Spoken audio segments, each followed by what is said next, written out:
Hello और नमस्कार students. स्वागत करता हूँ आप सबका हमारे युगम एकेडमी में। तो जैसा कि आप सब लोग जानते ही हैं, जेएसएससी सीजीएल ने अपने डेट्स पोस्टपोन किए हैं। अभी ये जाके 16 और 17 दिसंबर को होने वाला है। कई लोग कह रहे हैं कि तब भी होंगे, इस बात की गारंटी नहीं है। और जाहिर सी बात है, इस बात की नहीं है, क्योंकि बहुत सारे लोग कह रहे थे कि अक्टूबर में होके रहेगा चाहे जो हो जाए, लेकिन उसको पोस्टपोन कर दिया गया। अब दिसंबर में भी हो या ना हो, इस बात की हमें टेंशन लेने, या तो हम बैठ के टेंशन ले सकते हैं इस बात की, या फिर अपनी तैयारी को और मजबूत कर सकते हैं। तो जैसा कि आप जानते हैं कि हिंदुस्तान में एग्ज़ाम्स का एक क्राइटेरिया जो होता है टेस्ट करने का, मैथ्स रीजनिंग ये सब तो है, ये एक सब्जेक्ट इसमें सबसे इम्पोर्टेंट है, वो है पेशेंस का। तो आपको अपना पेशेंस बनाए रखना है और अपनी तैयारी को और धीरे जितना भी कर रखा है उसको कमज़ोर नहीं होने देना है, उसको उसी लेवल पे रखना है, धीरे धीरे उसको और बढ़ाना है। ये टॉपिक छूट गया था, ये पकड़ लिया, वो टॉपिक छूट गया था, वो पकड़ लिया, लेकिन जो किया हुआ उसको उस लेवल से 1% भी गिरने नहीं देना। ठीक है। तो इसी क्रम में मैंने जब रिसर्च किया तो मैंने पाया कि जो पेपर टू होते हैं लैंग्वेज पेपर, उसमें जो रीजनल लैंग्वेज है, खोटा, नागपुरी, हिंदी, हिंदी खास करके, इसके तो बहुत सारे आपके पास रिसोर्सेज यूट्यूब पे अवेलेबल हैं। टेस्ट अवेलेबल है, मॉक अवेलेबल है, क्वेश्चंस अवेलेबल है, लेकिन जो नहीं है वो इंग्लिश का है। इंग्लिश का बहुत ही लिमिटेड, वो भी मोस्टली क्वालिटी नहीं है यहाँ पे अवेलेबल यूट्यूब पे। तो मैं इसीलिए मैंने रिसर्च करी और आपके लिए जितना हो सका अपना एक छोटा सा प्रयास किया कि आपको एक मिनी मॉक बना के दूँ। एक्चुअल में तो आपके 100 क्वेश्चन आने वाले हैं, लेकिन मिनी मॉक में 25 क्वेश्चन का सेट लूँगा। इस तरीके से मेरा ये पहला सेट है और आने वाले सीरीज़ में भी और सेट्स आते जाएँगे। तो मैंने 100 क्वेश्चन इसलिए नहीं लिए कि 100 क्वेश्चन आपको करने में भी थोड़ा बोरिंग होता है, और थोड़ा उसको समझाने में, डिटेलिंग में जाने में, यूट्यूब पे वीडियो बनाने में बहुत ज़्यादा लंबा चला जाता है और फिर वो कोई नहीं कर पाता। तो इसीलिए 25-25 क्वेश्चन के मैं सेट ले रहा हूँ, जिससे कि आपको भी समझने में आसानी हो, बनाने में भी मज़ा आए और लेवल भी आपको पता चलते रहे। ये लेवल कहीं न कहीं आपका एग्ज़ाम के लेवल से मैच करेगा, इस बात की मैं गारंटी दे रहा हूँ, क्योंकि इतना रिसर्च करके इसको बनाया जा रहा है। ठीक है? तो अब बिना देर किए हम अपने आज के पहले प्रैक्टिस सेट को शुरू करते हैं पहले क्वेश्चन से। तो लेट अस आरंभ। ये हमारा पहला क्वेश्चन, जो कि कहता है कि which is the most commonly used western language. ध्यान देने की बात है, वेस्टर्न लैंग्वेज। अगर रीजनल लैंग्वेज होता तो मैंडरिन, जो कि चाइना की भाषा है, चाइनीज़ लोग हैं ही सबसे ज़्यादा, तो सबसे ज़्यादा तो वही बोलेंगे ना। तो वेस्टर्न लैंग्वेज, चूँकि ये आपको हिस्ट्री ऑफ इंग्लिश लैंग्वेज में भी पढ़ना है, क्योंकि आपके सिलेबस में है, और वैसे भी मोस्टली आपको पता ही होगा कि वेस्टर्न लैंग्वेज जो भी है उसमें सबसे ज़्यादा यूज़ होने वाली लैंग्वेज इंग्लिश ही है। तो फर्स्ट का आंसर हो गया बी। अब आ जाते हैं सेकंड क्वेश्चन में। तो ये है एक idiom based question, choose the best possible meaning of the given idiom, needle in a haystack. अब जिसको पता है वो तो बड़ी आसानी से इसको टिक लगा दिया होगा, वो आगे चला जाएगा। लेकिन रुकिए, हर एक क्वेश्चन में, इजी क्वेश्चन में भी कुछ ना कुछ सीखने को तो मिलेगा ही। अब क्या है कि ईडीएम के क्वेश्चन कुछ तो सीधे आते ही हैं, तो मैक्सिमम लोगों ने, आई गेस 90% लोगों ने बना लिया होगा, लेकिन कुछ सिंपल लुकिंग हाई मीनिंग भी ईडीएम में आते हैं, जो कि आपको और छोर ही ना पता चले, लेकिन उसकी लैंग्वेज बहुत ही सिंपल रहेगा। ईडीएम की ये खासियत होती है कि बहुत ज़्यादा हाई लेवल लैंग्वेज नहीं होता है कि ना फरेरो, रॉशर और भी पता नहीं क्या क्या, वो सब नहीं। लैंग्वेज सिंपल होगी, लेकिन उसका मतलब आपको पता होना चाहिए। या तो पता है, या तो आप अगर निकाल पाओ तो कुछ कुछ तो हिंदी से भी मिलते जुलते होते हैं, या तो आप निकाल पाओगे। जैसे निडल इन हेयर स्टाइल, सुई, हेयर स्टाइल, जैसा कि आपको पता होगा हेयर स्टाइल बोलते हैं भूसे को, खास करके भूसा, या आप लोग घास भी कह सकते हैं उस चीज़ को। भूसा एक्चुअली उसका होगा कि हेयर स्टाइल का मतलब भूसा होता है। तो हेयर स्टाइल में निडल होना। अब आते हैं ऑप्शन पे।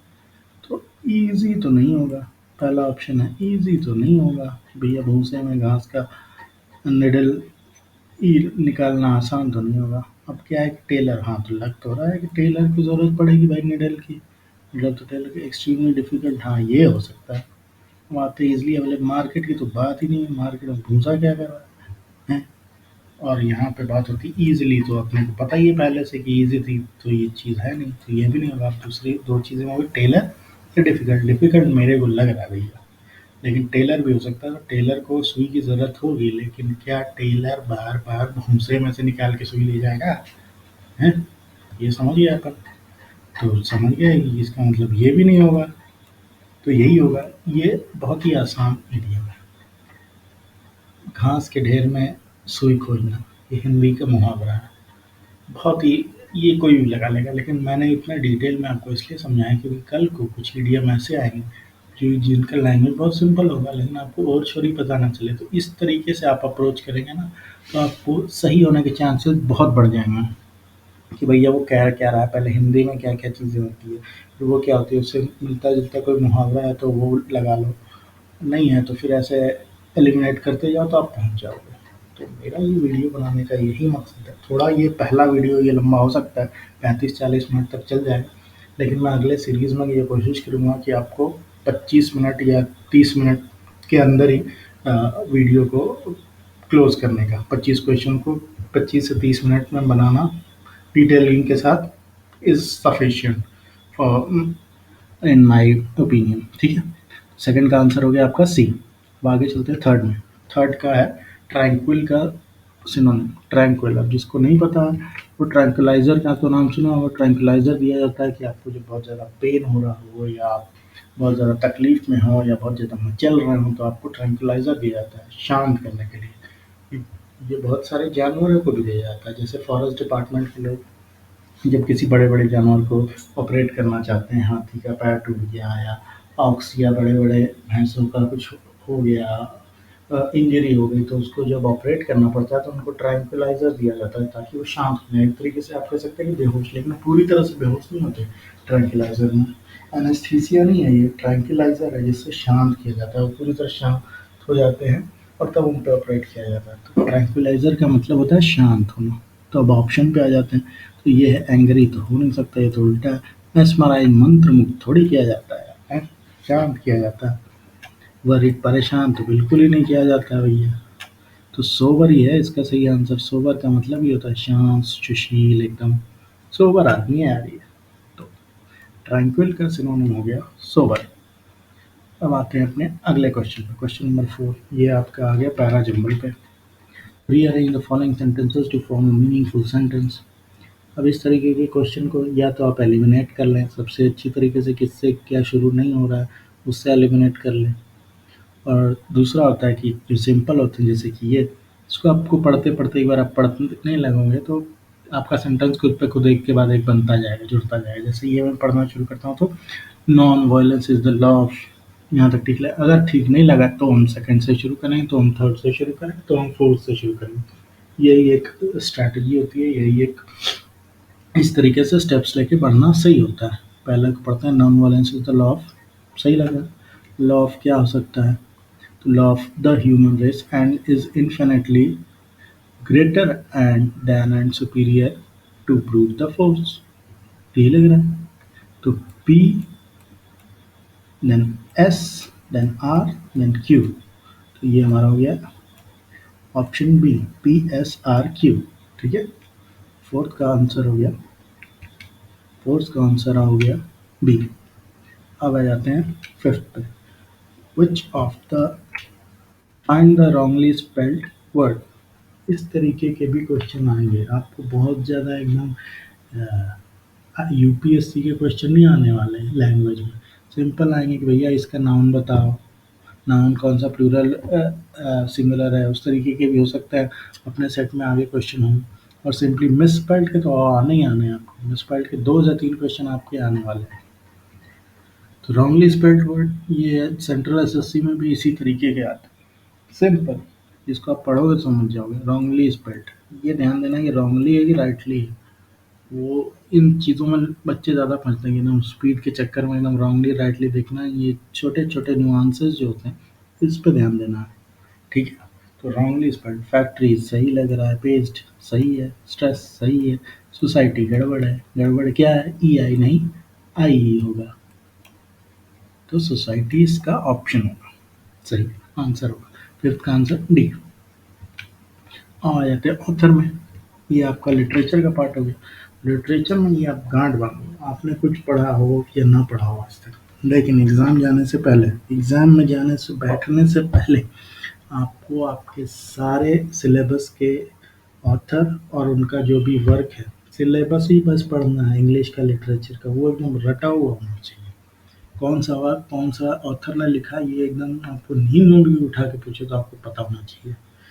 इससे आपके 4 से 5 क्वेश्चन सीधे-सीधे आएँगे। ये बात आप लिख के ले लो कि सीधे-सीधे कि भैया ये ऑथर है, ये वर्क है, ये वर्क है, ये ऑथर है। सीधे-सीधे 4 से 5 क्वेश्चन आएँगे। कुछ पढ़ा हो या ना पढ़ा हो, अपने सिलेबस को एकदम अच्छे से लिटरेचर का पार्ट लेके दिमाग में बिठा लो। द फ्लड है तो किसने लिखा है? द फ्लड है तो किसने लिखा है? ये सब जितने ऑथर्स दिए गए हैं, ये क्या हमारे सिलेबस में हैं? तो जी हाँ, अनीता देसाई आपके सिलेबस में, आर के लक्ष्मण आपके सिलेबस में, फ्रैंक ओकॉनर आपके सिलेबस में और कमला मार्कंडेय आपके सिलेबस में। और अगर आपने पढ़ा हो तो द फ्लड लिखा है कमला मार्कंडेय ने। तो सिक्स का आंसर है डी। अब आ जाते हैं सेवन्थ में। सेवन्थ कहता है कि rewrite the following sentence in active voice. The thief was caught by the policeman. तो इसमें कुछ नहीं करना रहता है, सिंपल सा रहता है, सब्जेक्ट को ऑब्जेक्ट बना दो, ऑब्जेक्ट को सब्जेक्ट बना दो। तो इसका द पुलिसमैन से शुरू हो जाएगा, तो the policeman has caught the thief, नहीं ये सिंपल पास्ट में है। ये याद रखना है कि जब भी वॉइस चेंज करते हैं तो उसमें टेंस कभी नहीं बदलते। कभी भी इस चीज़ को एकदम आप कहीं नोट कर लो, लिख लो, दीवार पे लगा लो कि वॉइस चेंज करने में आप टेंस, सिंपल पास्ट है तो सिंपल पास्ट ही रहेगा, फ्यूचर है तो फ्यूचर ही रहेगा। टेंस कभी चेंज नहीं करते वॉइस चेंज करने में, ठीक है? तो इसमें आ जाता है कि द पुलिसमैन हैज़ प्रेजेंट, ये होगा नहीं। The policeman caught the thief, ये है सिंपल पास्ट में। पुलिसमैन मे की बात हुई कि मे माइट की, जिसकी बात नहीं हुई है वो अपने को करना नहीं, ठीक है? ये भी नहीं। हैड भी कर चुका था क्या? नहीं, सिंपल है, परफेक्ट नहीं है, सिंपल पास्ट है। तो यही आंसर है सेवन्थ का बी। अब आ जाते हैं एट्थ में, फिल इन द ब्लैंक्स। अब आप जब क्वेश्चन लगाओगे तो आप ये देखोगे कि आपके एग्जाम में कम से कम 8 से 10 question fill in the blanks के रूप में आएंगे। चाहे वो प्रपोजिशन लगाए आपसे, चाहे आपसे नाउन बदलवाए, चाहे सिंपली कोई वर्ड का सिनोनिम एंटोनिम डलवाए, लेकिन फिल इन द ब्लैंक्स के फॉर्म में आपको 8 से 10 क्वेश्चन देखने को मिलेंगे आउट ऑफ 100, ठीक है? तो इसको देखते हैं। Ram said to Rajini, "You have dash sense, never, bottom, no, many." तो ये आप जब जैसे ही पढ़ेंगे बस इतना ही वर्ड को, राम रजनी को छोड़ देंगे अगर उनको, तो आ जाएंगे यू हैव डैश सेंस, तो यू हैव नो सेंस। ये हमने कई बार यूज़ किया है, सुना है, बहुत ही कॉमन लैंग्वेज है, यू हैव नो सेंस, ठीक है? तो एट का आंसर हो गया आपका सी। आ जाते हैं नाइन्थ। नाइन्थ वापस से आपका है वॉइस पे क्वेश्चन। वही वही करना है आपको, पहले देखना है कि टेंस कौन सा है, टेंस के हिसाब से लगाना है, ऑप्शन एलिमिनेट करना है और जय जय कर देना है, ठीक है? His performance in the semifinal match disappointed me, simple past tense है तो ये फ्यूचर है, फ्यूचर में नहीं जाना है। प्रेजेंट है, नहीं जाना है। ये पास्ट है, ये भी प्रेजेंट है, नहीं जाना है। तो सिंपली इसका आंसर नाइन्थ का बी हो जाएगा, ठीक है? I was disappointed with his performance in the semifinal match. ये भी ध्यान देना है कि कई बार दो तीन मिलते जुलते रहेंगे दो, और आखिरी में जाके ये लोग कुछ तिकड़म कर देंगे। सेमीफाइनल मैचेस इन द या कुछ परफॉर्मेंस, कुछ ना कुछ अलग करके उसको ऑप्शन को थोड़ा टफ बना के क्वेश्चन को टफ बनाया जाता है इंग्लिश में, और कोई बात नहीं होती इसमें अलग से। लेवल टाइप ऑफ क्वेश्चन यही आएंगे, क्वेश्चन दूसरा और तीसरा, और ग्रामर के कुछ 40 50 60 रूल्स होते हैं, उनके बाहर का ना एसएससी दे सकता है ना ये दे सकते हैं, उसी के अंदर ही रहेंगे। वन लाइनर वो सब रूल्स होते हैं, वो आप पढ़ सकते हैं कहीं भी जाके। तो बाकी क्वेश्चन थोड़ा ऑप्शन को क्लोज में ले जाके उसको टफ बनाया जाता है कि बंदा पढ़ते पढ़ते पढ़ते हाँ ये लग रहा है, हाँ ये लग रहा है, लगा दिया। पूरा पढ़ना है आपको, ये पढ़ लिया उसके बाद ये पूरा पढ़ना है और तब लगाना है टिक कि बी सही है। टाइम बहुत मिलेगा, 2 घंटा 100 क्वेश्चन के लिए इंग्लिश में, सिर्फ इंग्लिश में बहुत होते हैं। ठीक है, नाइन्थ का आंसर है पी। आ जाते हैं टेंथ में, एंटोनिम सिनोनिम, वोकैबुलरी का पार्ट है। एंटोनिम ऑफ डिमोलिशन, डिमोलिशन का मतलब गिराना, ढहा देना किसी चीज को, उसका उल्टा कंस्ट्रक्शन, यही सही है। डिस्ट्रॉय नहीं है, सिनोनिम है। ये भी रिड्यूस कम करना, ये भी नहीं है। अब एंटोनिम सिनोनिम के या तो आपको आते होंगे, या अगर ऐसे शब्द जो नहीं आते होंगे, ठीक है, जो आते हैं वो तो सबको आते ही, आराम से लगा लेता है कोई भी। जो नहीं आते हैं उनमें से 50% से भी ज़्यादा क्वेश्चन, अराउंड 60 to 70% कह सकते हैं, सीधे सीधे पॉजिटिव नेगेटिव से बन जाते हैं सिनोनिम एंटोनिम। ये मैं लिख के दे रहा हूँ आपको, आप कहीं भी सेंट्रल एसएससी का पेपर लेके आओ या किसी भी पेपर का, इस लेवल का पेपर एसएससी का पेपर लेके आओ, सिनोनिम एंटोनिम के सवाल पॉजिटिव नेगेटिव से 60 से 70% क्वेश्चन में बना दूंगा, आप भी बना लो। डेमोलिशन का है, अगर इसको आप नेगेटिव ही मानते हैं, चलो नेगेटिव वर्ड है, ठीक है। डिस्ट्रॉय ये भी नेगेटिव है, अनबिल्ड ये भी नेगेटिव है, रिड्यूस ये भी नेगेटिव है, और ये पॉजिटिव। पॉजिटिव नेगेटिव मतलब क्या, तीन चीज़ें एक तरफ इशारा कर रही होंगी और एक अलग तरफ इशारा कर रही थी। ये बनाने की बात कर रहा है, ये सब मिटाने की बातें कर रहा है, तो पॉजिटिव नेगेटिव से ये भी ये आएगा, वो आप बहुत जगह यूज़ कर सकते हो। ठीक है, तो टेंथ का आंसर हो गया ए। अब आ जाते हैं इलेवेंथ में, choose the noun which is in singular form. इस तरीके के क्वेश्चन के लिए भी आप तैयार रहिए। 35 से 40 क्वेश्चन इंग्लिश ग्रामर से आने वाले हैं। इस तरह के अंटर वंटर जिटंटर सब तरह के क्वेश्चन डालेगा वो।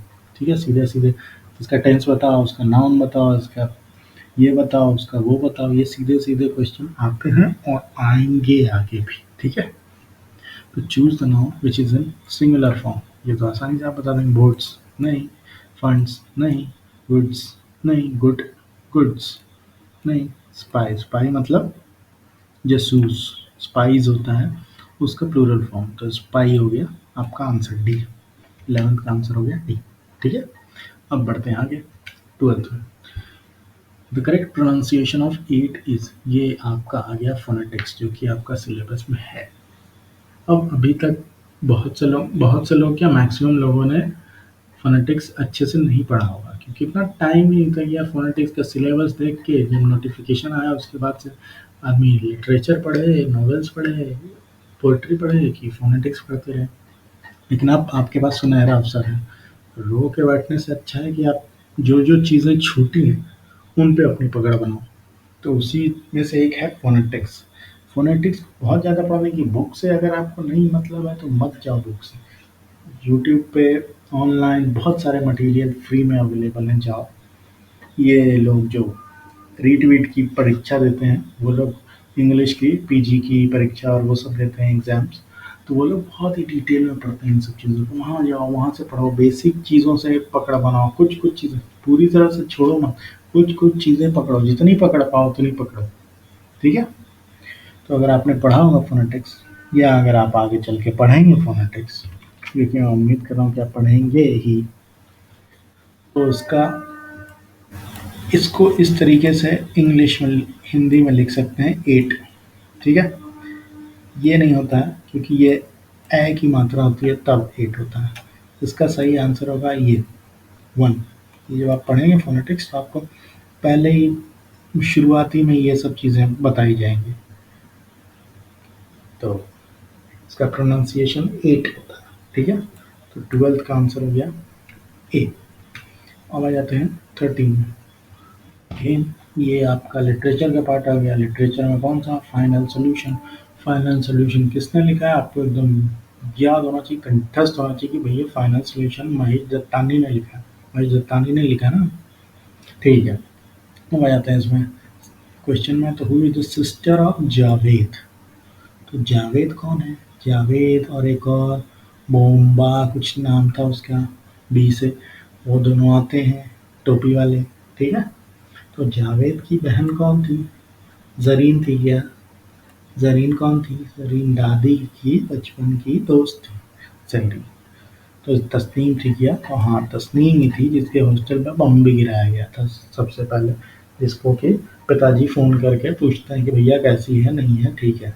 तो तस्नीम, ठीक है? तो ये जब आप पढ़ेंगे तो ख़ास करके स्टोरीज़, नॉवेल्स, प्लेज़ में ध्यान रखेंगे कि कैरेक्टर्स को कम से कम आप जानें, कैरेक्टर कौन है, क्या नाम है उसका, कौन है, क्या नाम है उसका। इतना भी अगर आपने कर लिया तो आपके 5 से 6 क्वेश्चन और ऑथर और सॉरी, ऑथर और वर्क से तो बना ही। अब आपके 5 से 6 क्वेश्चन कैरेक्टर से भी बन गए कि भैया इस कैरेक्टर का नाम क्या था, उसकी बहन का, उसकी मौसी का, दादी का, इसका, उसका, सबका नाम पता होना चाहिए आपको। नाम जितना पता कर पाओ उतना अच्छा, नहीं कर पाओ तो कोई बुराई नहीं है, लेकिन मेजर कैरेक्टर्स आपको पता होना चाहिए, ठीक है? तो इसका हो गया, जावेद की बहन का नाम तस्नीम था। 13 का आंसर बी। अब आ जाते हैं 14th में।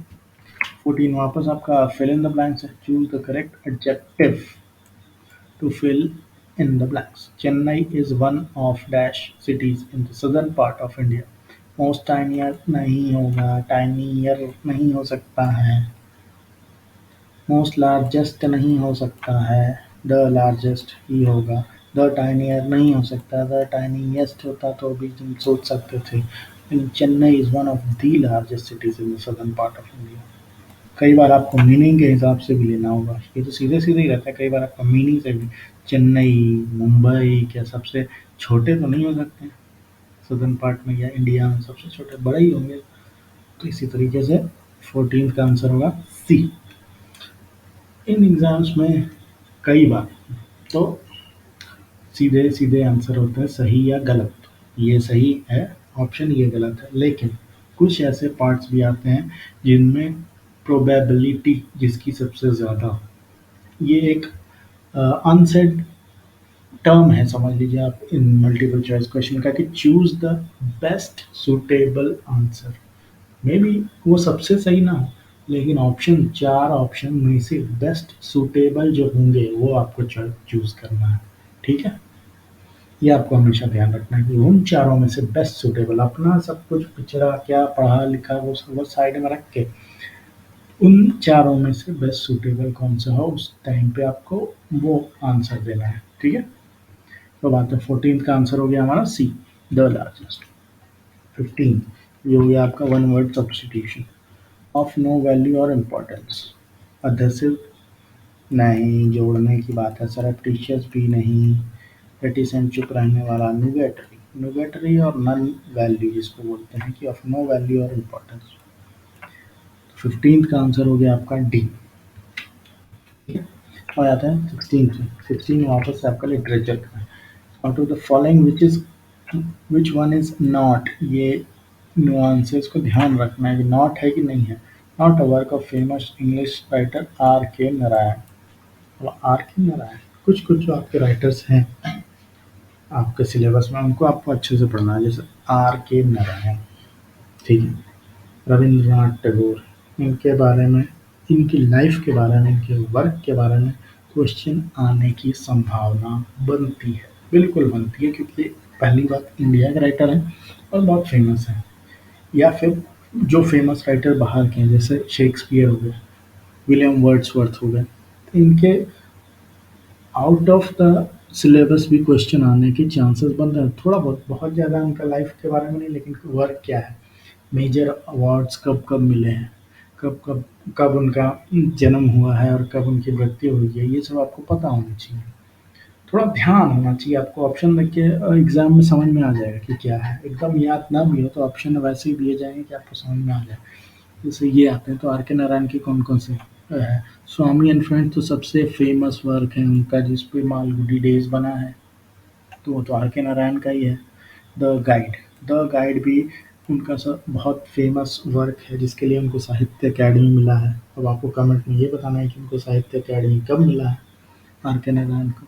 तो गाइड पे साहित्य अकेडमी भी मिला है उन्हें, और इन पे मूवी भी बनी है देवानंद की, द गाइड। ये भी आर के लक्ष्मण का, आर के नारायण का ही है, ठीक है। और द डार्क रूम, ये Swami and friends, the dark room और द इंग्लिश टीचर या बीए टीचर कुछ करके है, वो तीनों मिलके ट्रायो बनाते हैं इनका। शुरुआती दिनों में जिसने इन्हें फेमस किया था ये ट्रायो बुक में। ठीक है, तो ये सारे ही इन्हीं के वर्क हैं।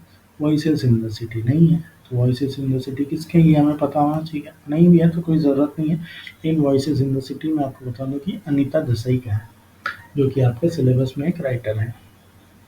तो इसका आंसर हो जाएगा 16th का ए, voices in the city. 17th में आ जाते हैं, तो ये आपका अगेन फोनेटिक्स का आ गया। तो English sound waves have been divided into how many parts, 1 2 3 4। तो आप पढ़ेंगे तो आप जानेंगे फोनेटिक्स के पहले ही शुरुआती दौर में ही, पहले एक दो चैप्टरों में ही आपको मिलेगा कि इंग्लिश साउंड को दो पार्ट्स में डिवाइड किया गया है। वो दो पार्ट्स कौन कौन से हैं? वो दो पार्ट्स हैं, एक वोवेल और दूसरा कॉन्सोनेंट। तो आपको कमेंट में ये बताना है कि कितने वोवेल साउंड हैं और कितने कॉन्सोनेंट साउंड हैं। ठीक है, इंग्लिश लैंग्वेज में ये भी आने वाले सीरीज में हो सकता है आपका क्वेश्चन बने, क्योंकि फोनेटिक्स में ये कुछ 8-10 एकदम इम्पोर्टेंट क्वेश्चन है जो आपको पता ही होना चाहिए कि कितने पार्ट्स हैं वोवेल्स और कॉन्सोनेंट्स के, कितने कितने उसमें कितने कितने साउंड्स हैं, ये सब और आगे चल के भी आपको पता चलेगा कि कितने। ठीक है, तो 17 का आंसर है B.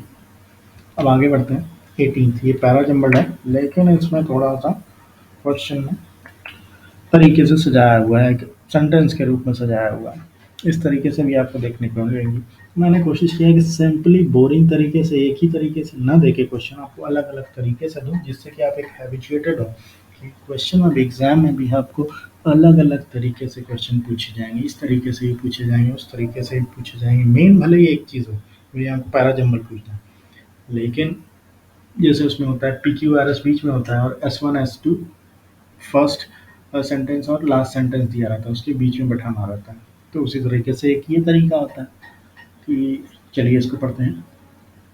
Fill in the blanks. Sentence है there was once an emperor dash new royal outfit, जिसको भी अपन पढ़ते हुए ही चलेंगे। तो um there was once an emperor, क्यों लग रहा है मुझे वेरिंग फैंसी तो नहीं होगा, who love nothing better than, क्यों nothing better than wearing fancy clothes 3 times a day. QPR, QPR, S last में would change into ब्रांड के जस्ट बाद new, brand new royal outfit, QPRS इसका answer है 18th का। Eliminate भी कर सकते हैं या सीधे सीधे जैसे मैंने आपको बोला कि इसके जैसे ही आप पढ़ते जाएंगे सेंटेंस को तो आपको बनते जाएगा, एक के बाद एक खुद ही लगते जाएगा। और एक बार इस चीज़ को ध्यान रखेंगे कि जब भी आप एक बार टिक लगा रहे हैं, जब मार्क कर रहे हैं, OMR शीट होगी तो उस पे जब भी मार्क कर रहे हैं तो उससे पहले एक बार पूरा पढ़ लें, there was once an emperor, फिर इसके बाद से ये जैसे लाइन से वैसे ही पढ़ते कि कहीं आपको गड़बड़ तो नहीं लग रही। ठीक है, चलो भैया 18 का सी। ठीक है, और यहाँ से 19 जो है fill in the blanks. The doctor and the nurse working together, working works together, together है, दो लोग हैं, द डॉक्टर द नर्स है। ठीक है, वर्ड्स हो नहीं सकता, वर्किंग होगा नहीं, इज वर्किंग इज लगा हुआ है इसलिए नहीं होगा, वर्क ही होगा। ठीक है, the doctor and the nurse, इसी में मैं द निकाल दूँ तो ये एक आदमी की बात हो जाएगी, इसको अगर भूल जाते हैं अगर टुगेदर को, तो ये चीज़ ध्यान रखिएगा, ये आगे आपके रूल में काम आएगा कि the doctor and the nurse, तो ये दो लोग हैं, लेकिन द डॉक्टर एंड नर्स, एक ही जो डॉक्टर है वो नर्स भी है, इस तरीके की चीज़ बनती है। ठीक है, तो इसका आंसर होगा work, doctor and the nurse work together. 19th का बी। अब आ जाते हैं 20th में। 20th है ये फ्रॉम, ये आपका लिटरेचर का है, from which poetry poem these lines are taken. तो आप जब पोएट्री पोएम पढ़ेंगे तो आपको पता चलेगा कि ये हॉलो मैन और रेनबो ये आपका सिलेबस में ही है। तो आपको अपना सिलेबस बहुत अच्छे से पता होना चाहिए लिटरेचर में, तो इस तरीके से आप ये दोनों एलिमेंट कर पाएंगे। सोनेट है लेकिन सोनेट 69 नहीं है, आपका आएगा सोनेट 29 है। तो रेवन तो है ही नहीं, तो इन दोनों में से ही तो आपके चांस, अगर आपने गलत भी लगाया 50-50 प्रोबेबिलिटी है, सही होने के चांसेस ज़्यादा है। तो आप जब पढ़ेंगे पोएट्री तो the child is the father of the man है द रेनबो की, से ली गई लाइन है। द रेनबो लिखा किसने है? विलियम वर्ड्सवर्थ ने लिखा है। ठीक है, 20th का आंसर हो गया डी।